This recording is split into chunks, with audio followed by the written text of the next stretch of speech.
सदी का महानतम वैज्ञानिक अपने ही आविष्कार से डर गया था। दूसरा विश्व युद्ध चल रहा था और दुनिया का हर साइंटिस्ट सबसे अधिक विध्वंसकारी हथियार बनाने की होड़ में लगा हुआ था और उस समय सफलता मिली एक अमेरिकी साइंटिस्ट ओपनहाइमर को। 16 जुलाई 1945 को विश्व का पहला एटॉमिक बम परीक्षण मैक्सिको के रेगिस्तान में हुआ। उस परीक्षण में हुए धमाके की उस गूंज से और सूर्य से भी तेज चमकने वाली उस रोशनी से ओपनहाइमर खुद डर गया और उसके मुख से जो शब्द निकले वो श्रीमद् भगवद गीता की 11वें अध्याय का 32वां श्लोक था। कालो अस्मि लोकाक्ष कृत प्रविद्धो।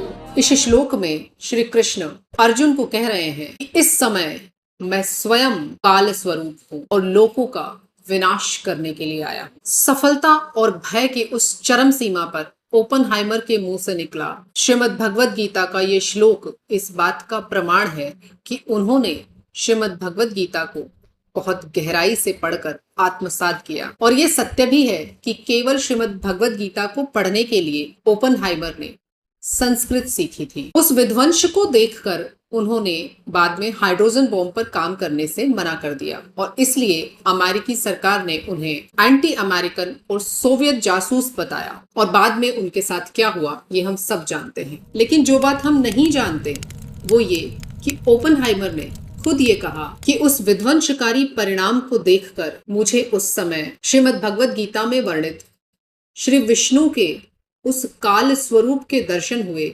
जिसका वर्णन उन्होंने अर्जुन से किया था। और उस समय मुझे इस बात का आभास हुआ कि जो आविष्कार मैंने किया है वो विनाशकारी है। अब दुनिया पहले जैसी नहीं रहेगी।